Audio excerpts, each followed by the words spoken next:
ரோமர் 8ஆம் அதிகாரம். ஆனபடியால் கிறிஸ்து இயேசுவுக்குட்பட்டவர்களாயிருந்து மாம்சத்தின்படி நடவாமல் ஆவியின்படியே நடக்கிறவர்களுக்கு ஆக்கினை தீர்ப்பில்லை. கிறிஸ்து இயேசுவினாலே ஜீவனுடைய ஆவியின் பிரமாணம் என்னை பாவம் மரணம் என்பவைகளின் பிரமாணத்தினின்று விடுதலையாக்கிற்றே. அது எப்படியெனில், மாம்சத்தினாலே பலவீனமாயிருந்த நியாயப்பிரமாணம் செய்யக்கூடாததை தேவனே செய்யும்படிக்கு தம்முடைய குமாரனை பாவ மாம்சத்தின் சாயலாகவும் பாவத்தை போக்கும் பலியாகவும் அனுப்பி மாம்சத்திலே பாவத்தை ஆக்கினைக்குள்ளாக தீர்த்தார்.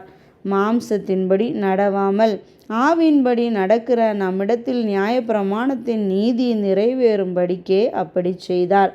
அன்றியும் மாம்சத்தின்படி நடக்கிறவர்கள் மாம்சத்துக்குரியவைகளை சிந்திக்கிறார்கள், ஆவியின்படி நடக்கிறவர்கள் ஆவிக்குரியவைகளை சிந்திக்கிறார்கள்.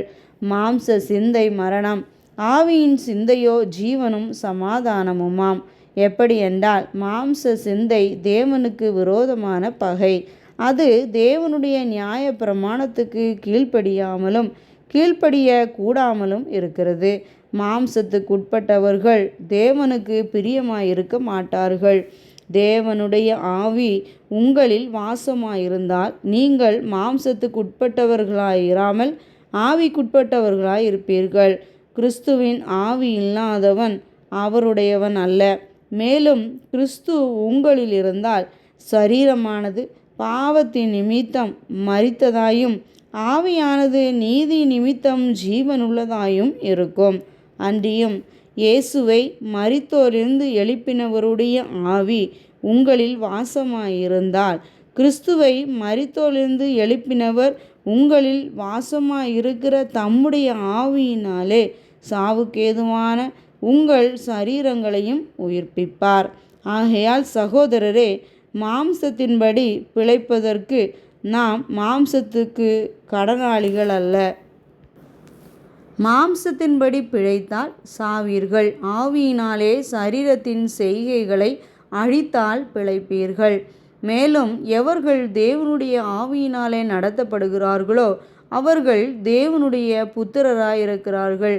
அந்தபடி திரும்பவும் பயப்படுகிறவதற்கு நீங்கள் அடிமைத்தனத்தின் ஆவியை பெறாமல் அப்பா பிதாவே என்று கூப்பிட பண்ணுகிற புத்திர சுவிகாரத்தின் ஆவியை பெற்றீர்கள். நாம் தேவனுடைய பிள்ளைகளாய் இருக்கிறோம் என்று ஆவியானவர் தாமே நம்முடைய ஆவியுடனே கூட சாட்சி கொடுக்கிறார். நாம் பிள்ளைகளானால் சுதந்திரரும் ஆமே, தேவனுடைய சுதந்திரரும் கிறிஸ்துவுக்கு உடன் சுதந்திரரும் ஆமே. கிறிஸ்துவுடனே கூட நாம் மகிமைப்படும்படிக்கு அவருடனே கூட பாடுபட்டால் அப்படியாகும். ஆதலால் இக்காலத்து பாடுகள் இனி நம்மிடத்தில் வெளிப்படும் மகிமைக்கு ஒப்பிடத்தக்கவைகள் அல்லவென்று எண்ணுகிறேன். மேலும் தேவனுடைய புத்திரர் வெளிப்படுவதற்கு சிருஷ்டியானது மிகுந்த ஆவலோடு காத்து கொண்டிருக்கிறது. அது ஏனென்றால் சிருஷ்டியானது அழிவுக்குரிய அடிமைத்தனத்தினின்று விடுதலையாக்கப்பட்டு தேவனுடைய பிள்ளைகளுக்குரிய மகிமையான சுவாதீனத்தை பெற்றுக்கொள்ளும் என்கிற நம்பிக்கையோடு அந்த சிருஷ்டியானது சுய இஷ்டத்தினாலே அல்ல, கீழ்ப்படுத்தினவராலேயே மாயைக்கு கீழ்ப்பட்டிருக்கிறது. ஆகையால் நமக்கு தெரிந்திருக்கிறபடி இதுவரைக்கும் சர்வ சிருஷ்டியும் ஏகமாய் தவித்து பிரசவ வேதனைப்படுகிறது. அதுவுமல்லாமல் ஆவியின் முதல் பலன்களை பெற்ற நாமும் கூட நம்முடைய சரீர மீட்பாகிய புத்திர சுவிகாரம் வருகிறதற்கு காத்திருந்து நமக்குள்ளே தவிக்கிறோம். அந்த நம்பிக்கையினாலே நாம் ரட்சிக்கப்பட்டிருக்கிறோம். காணப்படுகிறதை நம்புகிறது நம்பிக்கை அல்ல, ஒருவன் தான் காண்கிறதை நம்ப வேண்டுவதென்ன? நாம் காணாததை நம்பினோமாகில் அது வருகிறதற்கு பொறுமையோடு காத்திருப்போம். அந்தபடியே ஆவியானவரும் நமது பலவீனங்களில் நமக்கு உதவி செய்கிறார். நாம் ஏற்றபடி வேண்டிக்கொள்ள வேண்டியது என்னதென்று அறியாமல் இருக்கிறபடியால் ஆவியானவர் தாமே வாக்கு கடங்காத பெருமூச்சுகளோடு நமக்காக வேண்டுதல் செய்கிறார்.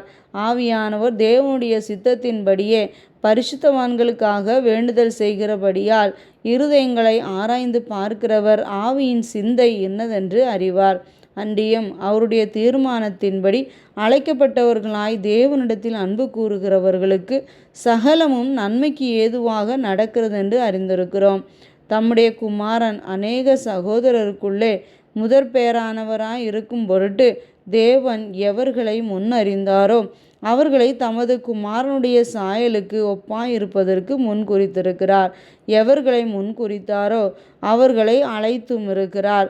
எவர்களை அழைத்தாரோ அவர்களை நீதிமான்களாக்கியும் இருக்கிறார். எவர்களை நீதிமான்களாக்கினாரோ அவர்களை மகிமைப்படுத்தியும் இருக்கிறார்.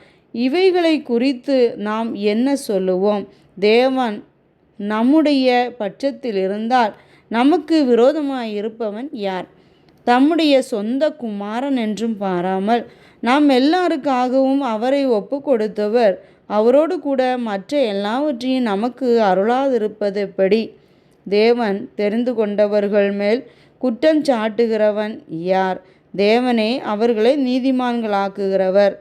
ஆக்கினைக்குள்ளாக தீர்க்கிறவன் யார்? கிறிஸ்துவே மரித்தவர், அவரே எழுந்தும் இருக்கிறார். அவரே தேவனுடைய வலது பாரிசத்திலும் இருக்கிறவர். நமக்காக வேண்டுதல் செய்கிறவரும் அவரே. உமது நிமித்தம் எந்நேரமும் கொல்லப்படுகிறோம், அடிக்கப்படும் ஆடுகளைப் போல எண்ணப்படுகிறோம் என்று எழுதியிருக்கிறபடி நேரிட்டாலும் கிறிஸ்துவின் அன்பை விட்டு நம்மை பிரிப்பவன் யார்?